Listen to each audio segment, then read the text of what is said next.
now at 6 and streaming on crossroadstoday.com. One man's act of kindness sparks a community-wide effort as volunteers rally to help an elderly neighbor. No one eats alone this Thanksgiving in Victoria. A local cafe teams up with the church to feed the community. Plus, flight delays and cancellations linger even after the shutdown ends, when normal operations could resume. Very little change in our warm and windy weather as we get through the weekend, but in the long term, there's some rain coming at us from the west coast. We'll be talking about that coming up in just a moment. And tonight we start the first round of the high school football playoffs across the state of Texas. We'll preview Yorktown-Agua Dulce matchup later on.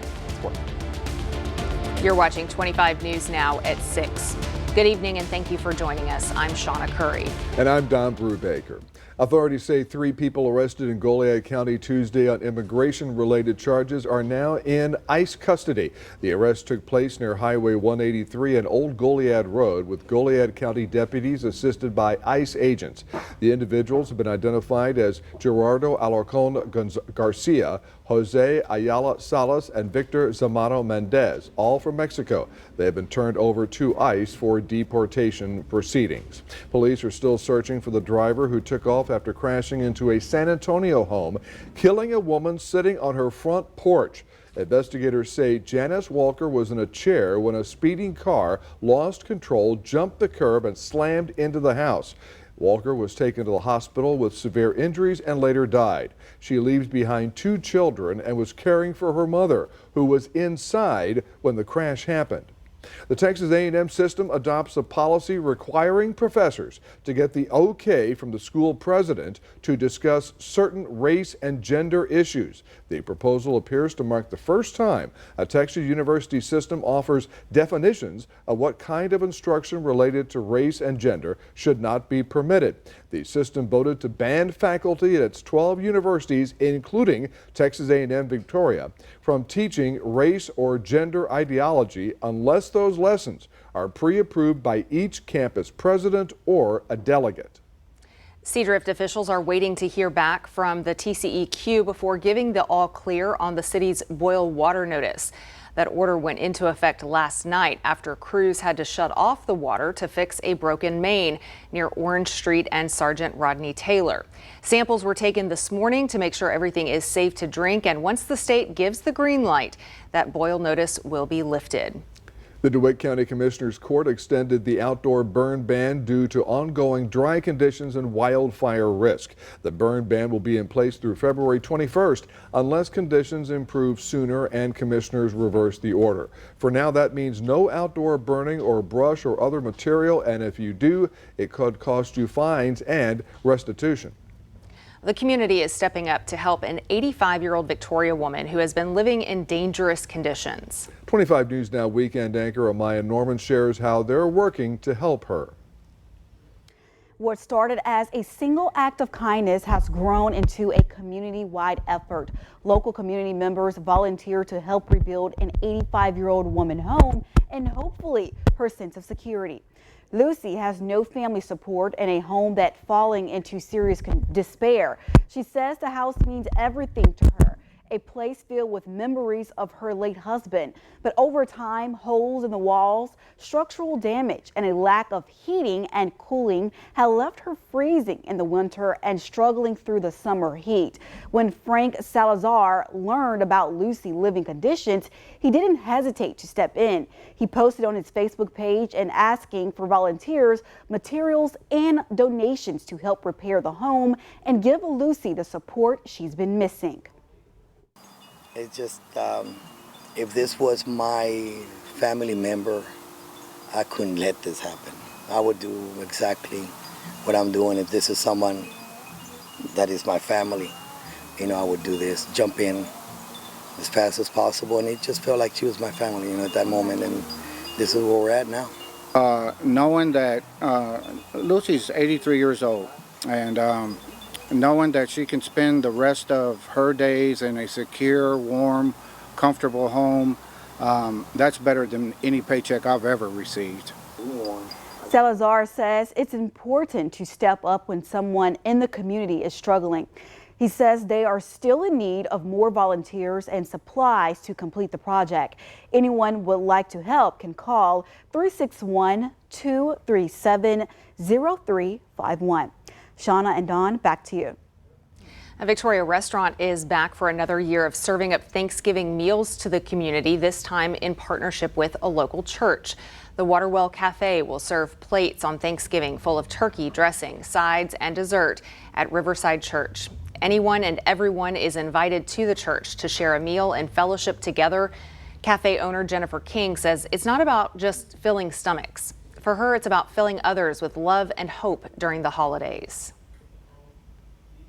Thanksgiving is pretty important to us.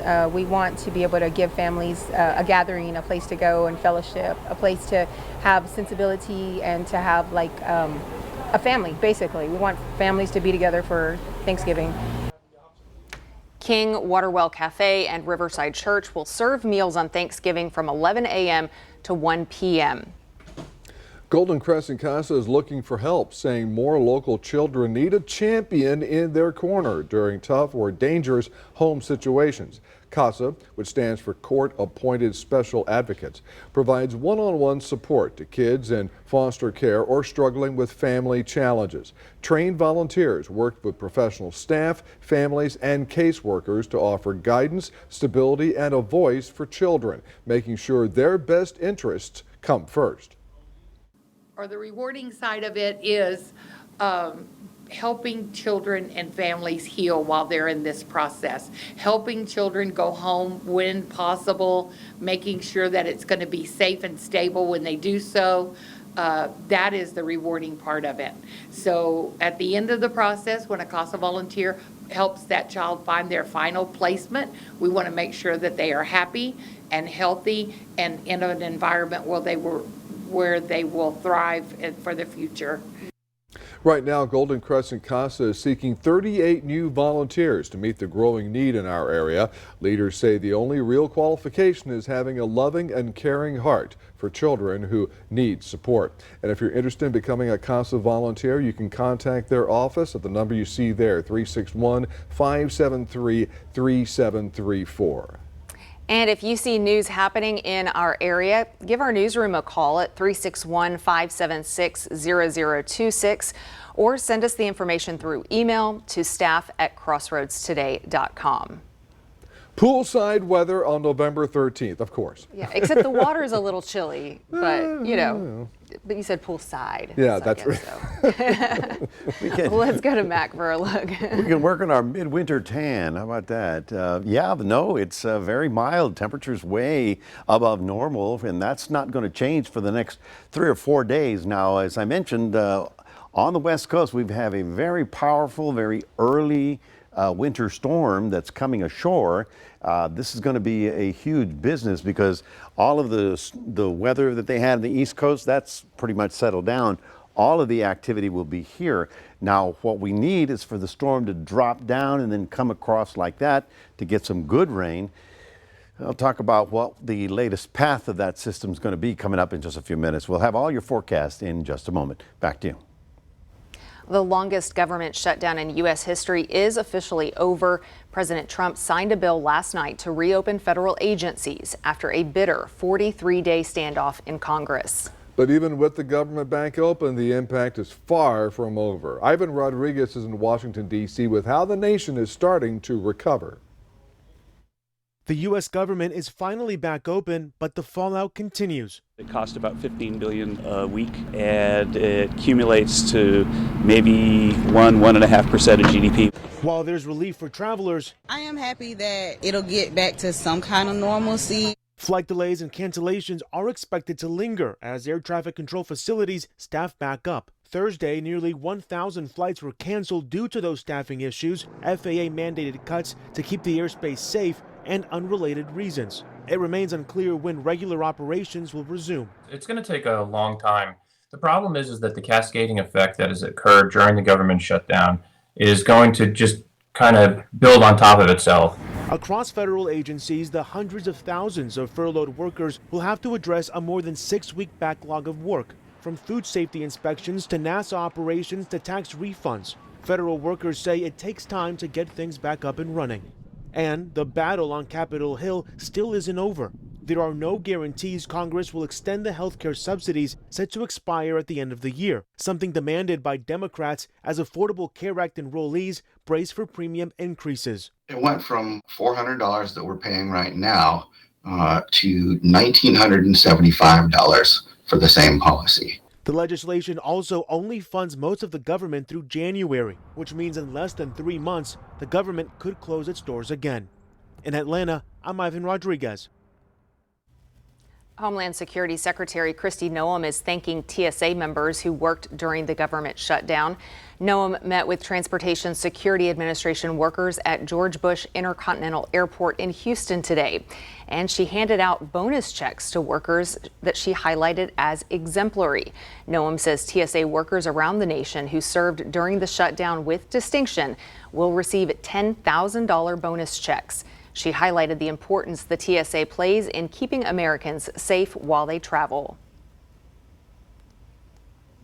TSA employees behind us today. We're grateful for their example, what they mean to America, the fact that they show up even on a bad day.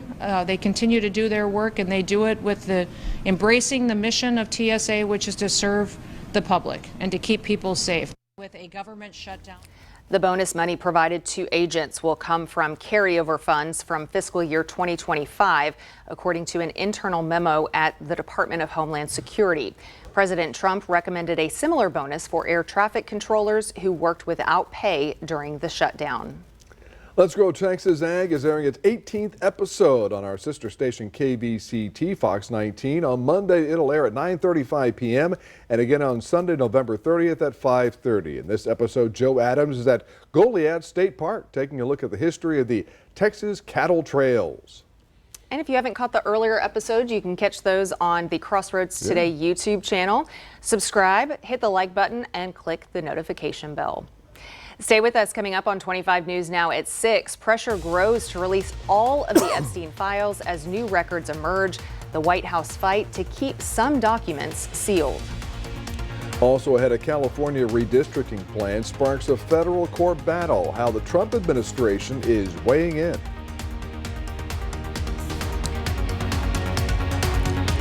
Smoke alarms save lives. But what if your child doesn't hear them? When seconds matter most, one question could change everything.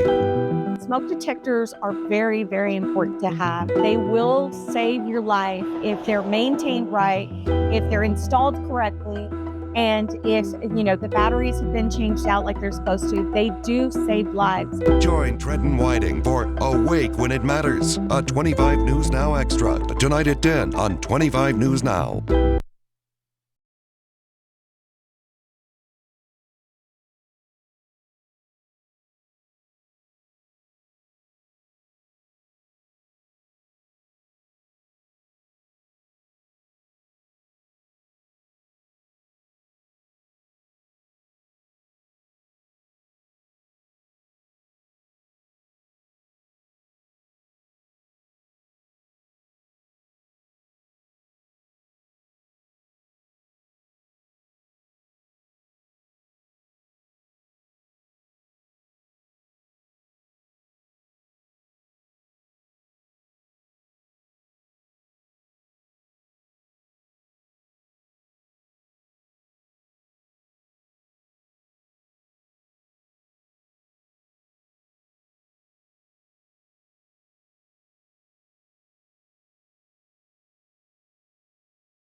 Life has improved for convicted sex trafficker Ghislaine Maxwell, Jeffrey Epstein's former associate, since her transfer to a minimum security prison in Central Texas.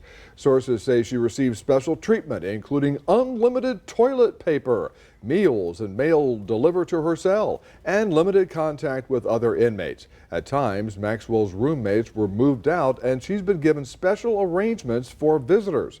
A Trump administration official said some privileges were temporary and aimed at ensuring her safety and that of other inmates. And now to Capitol Hill. The House set to vote as soon as next week to release the full Epstein files. Thousands more pages are released, some mentioning President Trump. As ABC's Olivia Rubin reports, these new records contain never-before-seen emails and messages of Jeffrey Epstein talking about President Trump multiple times.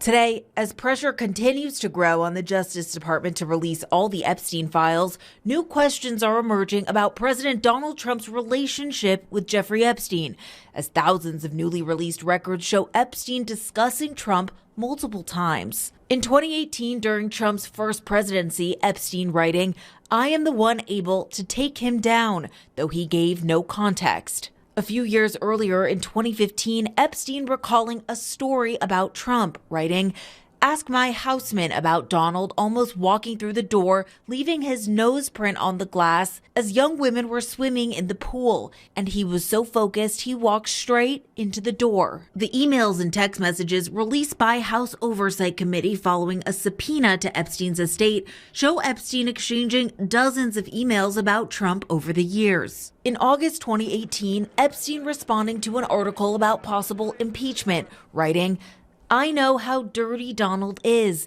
The context of the message is unclear. Trump, a longtime friend of Epstein, has denied any allegations of wrongdoing and has said he cut off his friendship with Epstein in the 2000s. These emails prove absolutely nothing other than the fact that President Trump did nothing wrong. Now, sources say the White House tried to block the release of more records, meeting with Republican Congressman Lauren Boebert to urge her to remove her name from the petition. And despite that effort, the petition did pass, and now Speaker of the House Mike Johnson says the House will vote next week on releasing the full Epstein files. Olivia Rubin, ABC News, New York. The Trump administration is joining a legal fight over California's new redistricting plan, a move that could impact the 2026 midterm elections. Voters recently approved a measure backed by Governor Gavin Newsom, allowing Democratic lawmakers to replace the state's congressional maps, making several seats more favorable for their party. The administration's action marks a major escalation in the court battle as California pushes back against a broader Republican effort to maintain House control. And to get more news, headlines, weather, and sports, just come to our website, crossroadstoday.com. Well, good evening, everybody. We're looking at 75 degrees. Pretty nice day, getting up into the 80s today. You might have noticed that the southeast wind getting a little stronger. Well, that's bringing back the moisture and the probably we're going to see some fog tomorrow morning. Managed to get up to 86, not exactly, November-like temperatures because we're supposed to be about 75. Well, for this week, we're going to stay in the summer pattern. Next week, we're hoping we can get some rain going through here. We'll talk about it after this.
Well, last night we managed to see the northern lights as far south as Palacios. Here's the picture, thanks to Megan Miles there.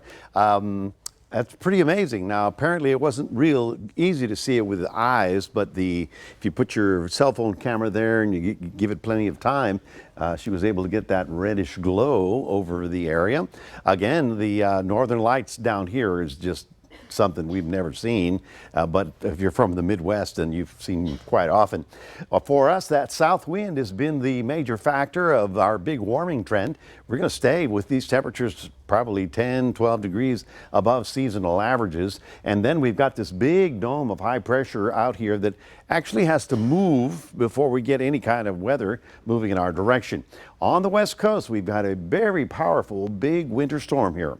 This is, I know these storms, and this is a big one for November.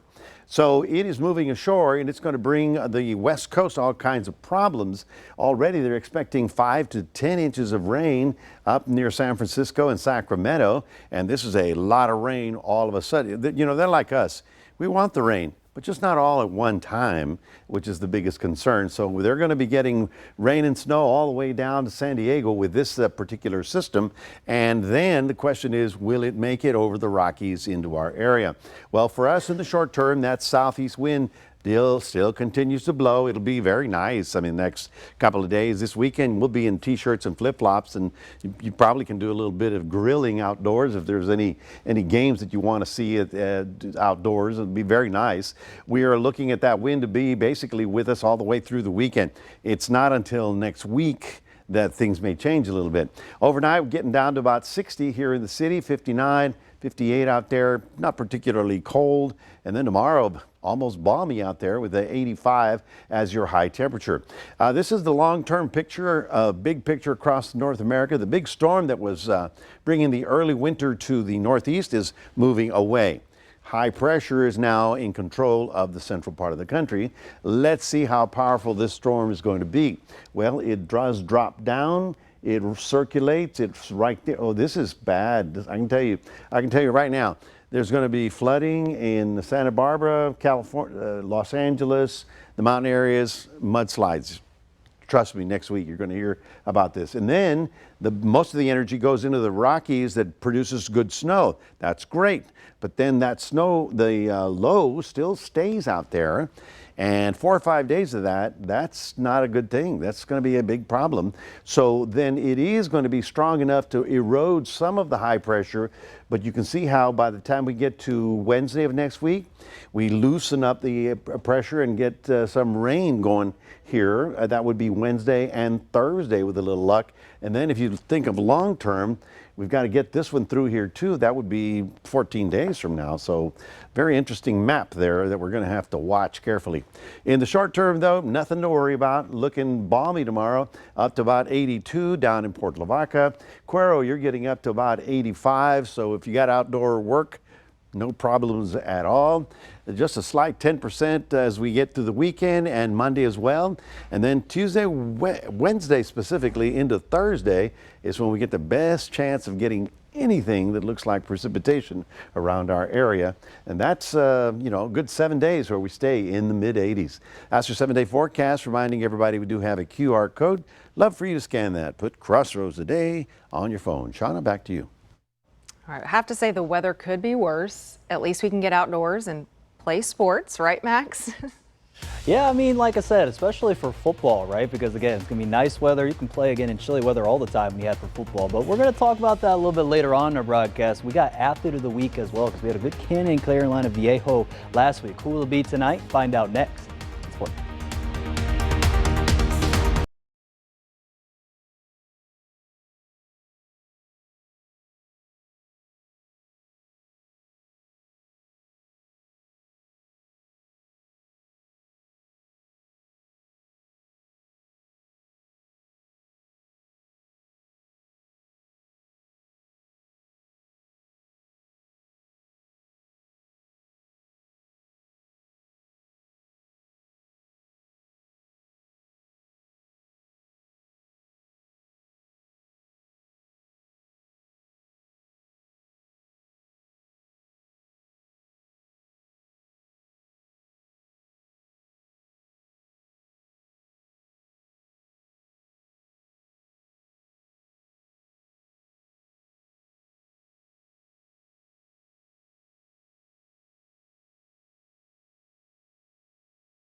This week's Athlete of the Week, we're handing it to Texas A&M Victoria men's soccer player, Messiah Boney. Here's more for our Athlete of the Week.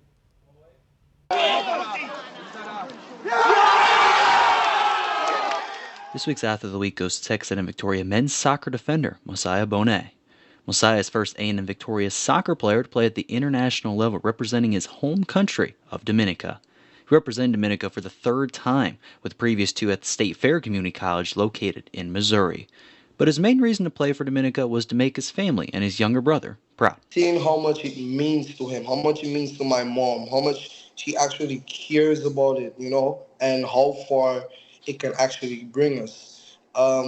It was a game changer. Mosiah is following his older brother's footsteps in Marcellus, who played for Dominica before him. But that wasn't the main reason why he wanted to play. He wanted to try it on his own and take a risk, and he highlights how the game of soccer is played in Dominica. Home is way more physical, way more. You got to have a really good mindset to play. Texas A&M Victoria men's soccer coach Vince Martinez was excited to hear Mosiah was playing for his country and couldn't happen to anyone else. Full roster, who do you think would represent their coach, their country? Mosiah would be on the top of my list. His work ethic, the way he conducts himself, with his diets, his training, and so forth, is second to none. With his determination to be the best for his country, he's excited for the opportunity and show the world his talents. Ready to go out there and show the world that I can play as well, and us Dominicans can play as well, not just me, obviously. Mosiah played against St. Martin last night, and their team would lose 2-1. Dominican national team looks to get back on track for St. Martin this Saturday afternoon at 2 p.m. in St. Kitts and Nevis. Wish him luck. Congrats for being this week's Athlete of the Week. All right, awesome there to Mosiah representing his country of Dominica, and can't wait to see what he does this weekend there at 2 p.m. Now let's go to our fishing report. We're at Coleto Creek. The water is slow at 91 degrees, and bass fishing is fair this weekend. At Pat Port O'Connor, the water is good at 67 degrees, where trout are biting off live shrimp, and then East Matagorda Bay, it is good at 60 degrees. Expect the normal tides and those southerly winds to kind of help out fishers this weekend at East Matagorda Bay. Now, finally, tonight begins the first round of the football playoffs, where Yorktown Wildcats are facing the Agua Dulce Longhorns at Refugio Bobcat Stadium starting in 30 minutes time. Yorktown heads into the postseason on a 2-game losing streak from their loss to Falls City and Shiner. They look to avenge that, keep their season alive versus Agua Dulce, whose only couple losses they've had. They lost to the district champs in La Villa last week, and they've also lost to Kennedy and Taft High Schools earlier in the year as well. Yorktown looks to rely on their quarterback Brody Metting and keep an eye on their wide receiver Matthew Olguin. And this kickoff, like I mentioned, will start at 7 p.m. with Yorktown, and including 6 other teams are playing tonight. In Ganado, Shiner, Tidehaven, Hallettsville, Goliad, and Edna are all taking the field around Corpus Christi, Houston area, and right around here in the Crossroads. We'll have the highlights and the final scores for 25 News Now Sports at 10 p.m. And check out my web article later on for all the final scores for crossroadstoday.com. Sports. And well, that's going to do it here in sports. Don, Shawna, back to you. A lot of Thursday games. Yeah, must be the playoffs. Maybe. Thank you, Max, and we're back in a moment. We'll tell you why paintings from a former drill sergeant just sold for hundreds of thousands of dollars.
Finally tonight, 3 paintings from the late public television legend Bob Ross sold this week for more than $600,000 at auction in California. The top-selling painting, a snow vista called Winter's Peace, that Ross painted entirely during a 1993 episode of The Joy of Painting.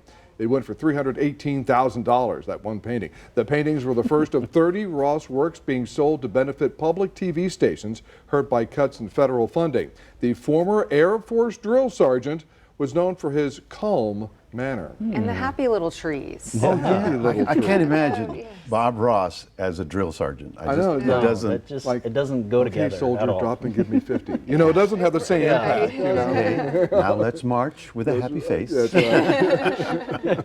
Get those happy feet I going. can't imagine he was a drill sergeant. That's crazy.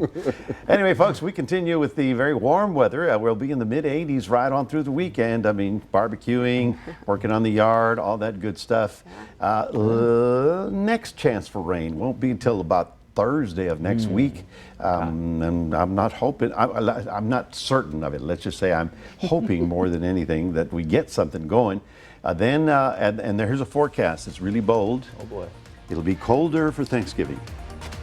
Thank you How for much your colder? Big, bold forecast right there. Thank you for your boldness. Yes. And thanks for joining us. We'll see you back here tonight for 25 News Now at 10.